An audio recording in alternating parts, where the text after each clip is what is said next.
This is the MCTV Weekday Update. Welcome to the Monday edition of the MCTV Weekday Update. I'm Elisabeth Herring. And I'm Krystal Nelson. At the end of February, the United States and Israel launched joint airstrikes on Iran. And 10 days later, the military action continues in the Middle East. The impact of the war with Iran is starting to affect everything from the economy to business decisions and even educational institutions. And Texas Tech is not immune to the situation.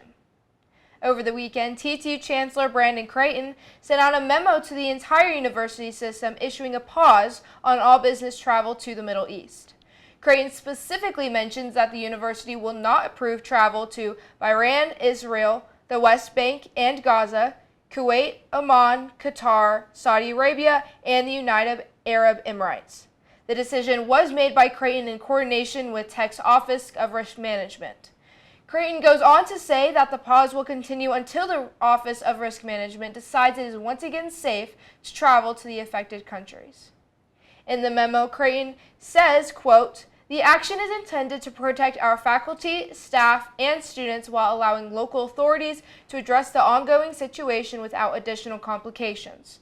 While this pause addresses only business travel, we would encourage our community to consider rescheduling personal travel as well." Creighton's memo also mentions that if rescheduling business travel is not possible, affected personnel can contact the Office of Risk Management for a possible exception. Although the pause on university travel to the Middle East may not have an effect on most students, one issue that is having a direct impact is the rising cost of gas. As of today, the average cost of a gallon of unleaded gasoline is $3.07. That's 60 cents higher than just a week ago. Back here on campus, dozens of Red Raiders will soon be preparing to represent the student body following the results of last week's Student Government Association election. But some of the top spots still need to be decided. On Friday, the SGA announced the 2026 election results in the sub-courtyard. 2 of the top positions were revealed, along with the results of the senator races for the university's 10 colleges, the graduate school, the law school, and university studies. All of the senator races are complete, but 2 of the executive candidate positions are still to be determined. Grayson King and Charlie Furbacher were both announced as future executives officers for the SGA. King will be served as the student body president, and Furbacher will be taking over as internal vice president. The race for external vice president will be headed to a runoff after none of the candidates received enough votes to win. The race for graduate vice president was also not completed last week due to a system error that will require a revote. Voting for external VP runoff and revote for graduate VPs are both rescheduled for this Wednesday, 9 a.m. to midnight. Each races will feature multiple candidates running for office. More information on each of the candidates, the full result from last week's election, and the link to vote again this week, visit sja.ttu.edu. The last weekend before spring break gave Texas Tech students several options for entertainment, but some Red Raiders decided to give up part of their weekend to focus on educating the next generation while also having some fun. Dia de Ciencias, or Science Day, took place at the Science Spectrum in Omni Theater on Saturday. The annual event is organized by Tech's Society of Hispanic Professional Engineers, giving local kids a chance to learn about STEM in a fun environment. Attendees could enjoy more than a dozen science experiments, crafts, and activities focusing on different concepts from science, technology, engineering, and math. Some of the experiments and activities focus on structural engineering, automotive mechanics, and even robotics.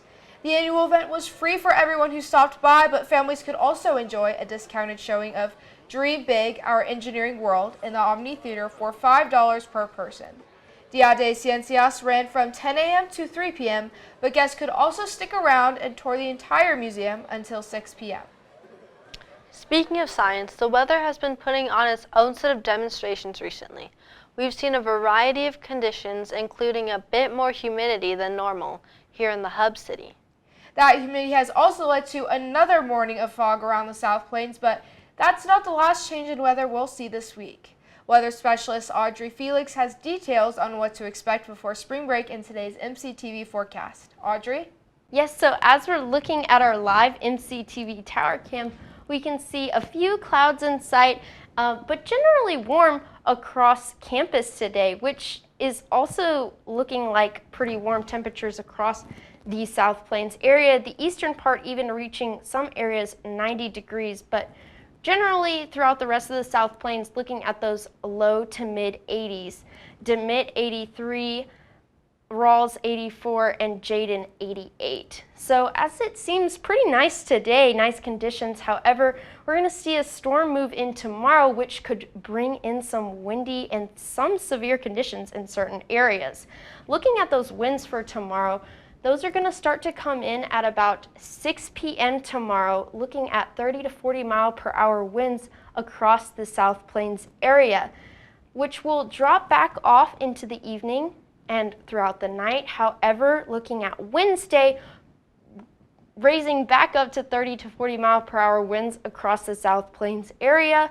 So with these high winds, we could see the possibility of dust storms and wildfires throughout the South Plains. So making sure you're aware where you're traveling outdoors, just being aware of where you're at with these higher winds and the possibility of wildfires and dust storms.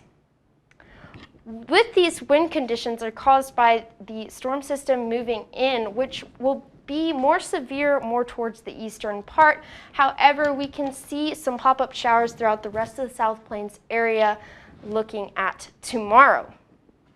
These severe conditions, as I said, are looking more towards the eastern part. The eastern part is under a slight risk right now, and more towards the Lubbock area is looking at a marginal risk. What these risks will look like tomorrow, more towards the slight risk in the eastern part, low chances of tornadoes, hail, and heavy rain.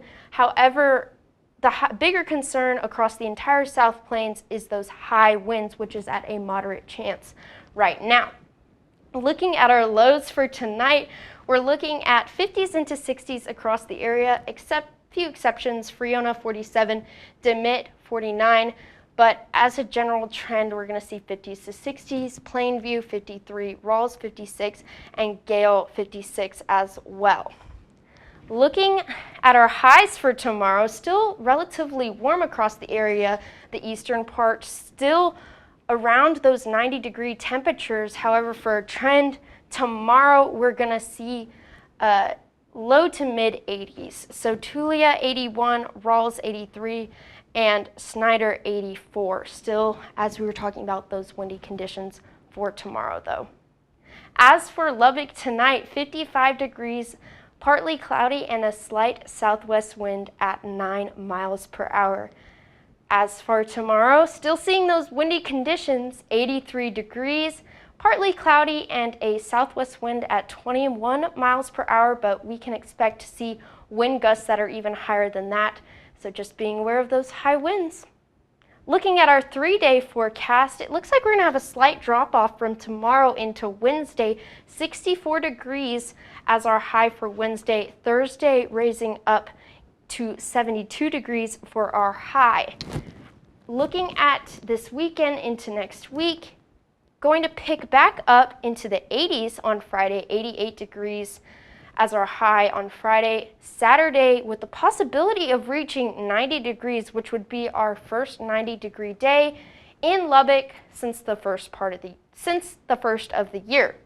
Sunday we're going to see a slight drop off, 81 degrees as our high. However, on Monday, a significant drop off, 60 degrees as our high on Monday.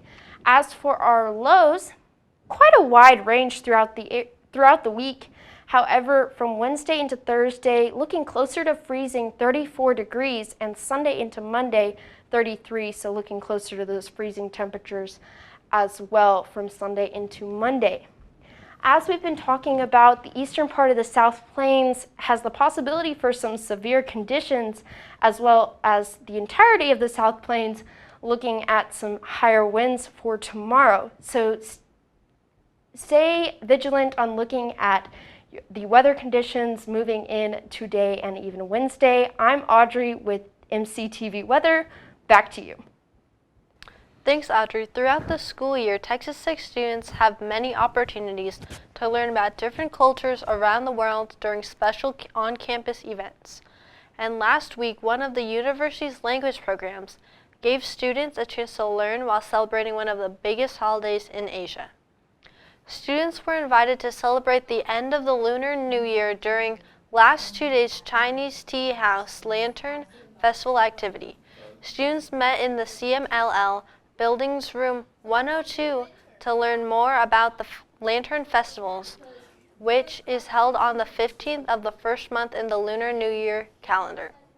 Students learned about treats that are popular during a Lantern Festival, such as mooncakes and mochi, and then they were able to make their own lanterns to take home with them.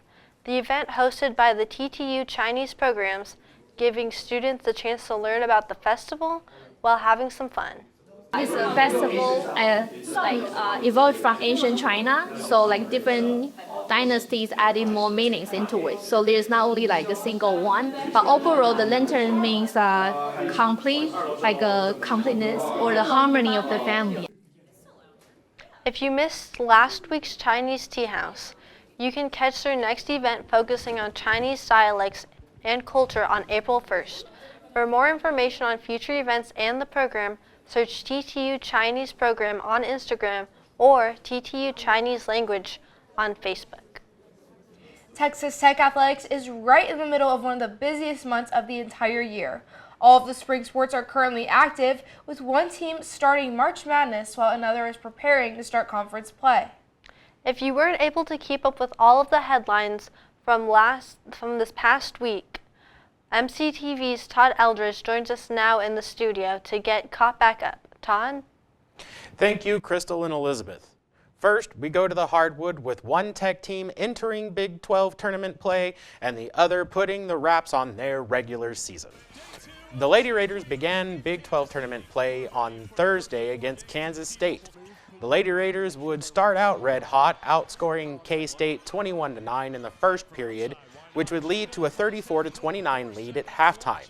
With a 10-point lead going into the final period, the lid on the Lady Raider basket slammed closed, as they would only manage 4 points, opening the door for the Wildcats' comeback victory. Coach Gerlich after the game. I think it's one thing if you miss shots on offense, but when you're defending as well as we were for probably 3 quarters and a quarter of a quarter, just keep defending. Just keep defending, and find a way to finish the game. The Lady Raiders await official NCAA tournament seeding to find out who their next opponent will be in the first round on Friday, March 20th. The Red Raiders close out their regular season against BYU on Sunday. The team continues to put forth their best effort since losing JT Toppin for the season, and the heated contest would have 9 lead changes and 4 ties. Donovan Atwell and Christian Anderson led the team, scoring 23 points each, but BYU dominated Tech in the paint, outscoring them 48-14. Tech had a hard time slowing down Robert White III for BYU, who put up 27 points and went 9 for 9 at the free throw line. Foul discrepancies have been a hot-button topic over Tech's last few losses. However, the meat of the story against BYU was the domination in the painted area. I love our team. I love what we can be, but when you give up 20 offensive rebounds and you get crushed in the paint like we did today, it's going to be hard to win any real games. And this is a real game against a great team that I thought found their edge tonight in a physical way. The men's Big 12 tournament bracket has been set, and the first round begins tomorrow with Tech starting play on Thursday. The full bracket details are on the Texas Tech Athletics website, and Tech will wait to play the victor of Iowa State against the winner of Arizona State and Baylor. Texas Tech softball traveled to Houston over the weekend for a 3-game series against the Cougars. Tech softball continued its winning streak as they swept Houston over 3 games. Nigeri Kennedy tallied another no-hitter, making it 2 in a row for her in the last 2 starts, as Tech run-ruled Houston Friday 10-0 in 5 innings. Caitlin Terry would lead the team to an identical score differential, winning 11-1 in 5 innings on Saturday.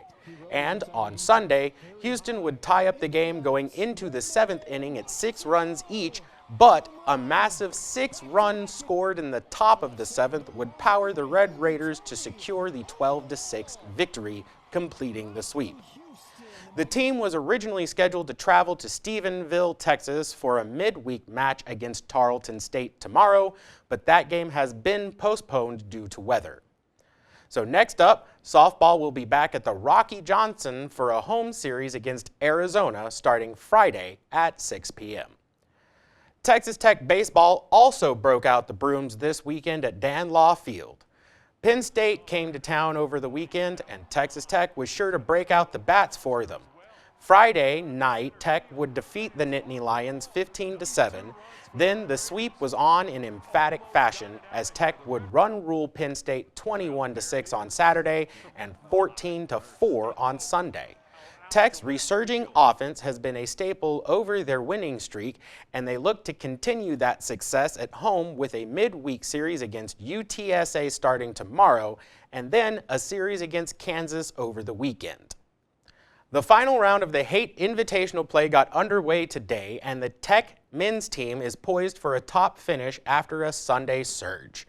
Tech men's golf had a bumpy start to tournament play on Saturday, finishing 9th out of the field of 16, but the Red Raiders would finish Sunday in the 4th position at 14 under par. The surge was aided by Adam Bresnew shooting 6 under par, Tim Weidemeyer going 4 under, and Connor Graham shooting 3 under. Graham is tied for the individual lead at 7 under par, and the team has the title in sight as the tournament wraps up play later today. Going quickly now to tennis, the Tech men's team suffered a narrow defeat 4-3 against UCSB Gauchos in California. They will play UCF in Orlando next on Friday. While the women's tennis team managed to sweep over Kansas State 4-0 on Sunday, and the women will travel to Houston to also take on the Cougars on Friday. That's the latest from the full slate of spring Tech athletics, and as the action continues, remember to check in with MCTV Sports every Monday and Thursday. I'm Todd, your resident non-trad sports nut, and it's back to you, Krystal and Elizabeth. Thanks, Todd. As we mentioned earlier, temperatures are staying pretty warm across the South Plains, and spring is just around the corner. With the change in the season, many local outdoor markets are starting to pop up on the weekly schedule. Last Tuesday, one of those markets kicked off their spring schedule in a unique venue in South Lubbock. Fresh Pick Tuesday is a farmers market that hosts various community-driven shops, boutiques, and produce vendors from all over Lubbock. The weekly event is held at Adolfo's Cellars, giving locals the opportunity to browse the various vendors, eat, and spend some time with fellow shoppers. The event is organized by Moe's Productions, owned by Morgan Guffey. The Guffey says the goal of her local events are to enrich the community, offering everything from weekly art markets to live music in the Depot District. Guffey hopes to bring together people from across the city to offer an escape from everyday life. And for the vendors, it's a way to introduce their products to shoppers who tend to become repeat customers. Fresh Pick Tuesday, specifically where we're at today, that is for a weekly kind of restock. It gives our farmers a chance to kind of get the vegetables and things on plates and make sure that nothing's going bad. It allows our makers and bakers to do a little something extra during the week, and it also allows all of our people that live here locally to have a restock that's not just from the grocery store, but a local restock. So it's just great for us to kind of take care of a lot of small businesses in one place, and we're always housed by beautiful Adolfo's, so we're really thankful for that. Moe's Productions events are open to everyone across Lubbock in the local area. If you're looking for a locally grown option for produce, unique crafts, or just to sample some local wine, you can check out the next Fresh Pick Tuesdays Farmers Market tomorrow night at Adolfo's Cellars. Just check out the Moe Productions website at mo-markets.com for more info and schedule of all the upcoming events. So Elizabeth, have you checked out any of the local markets this year? I have actually. I recently went to the Prairie Dog Market, and it was in a super cool spot, and I got to see some vendors that I haven't seen, you know, at like the Wolfforth Farmers Market or something like that. Have you checked out any of the local markets? I haven't. but those sound really interesting, so I might have to check them out. Yes, I highly, highly, highly recommend. Well, that's all for today's edition of MCTV's Weekly Update. Thanks so much for joining us, and be sure to check ttuhub.net every day for more news. We'll see you on Thursday.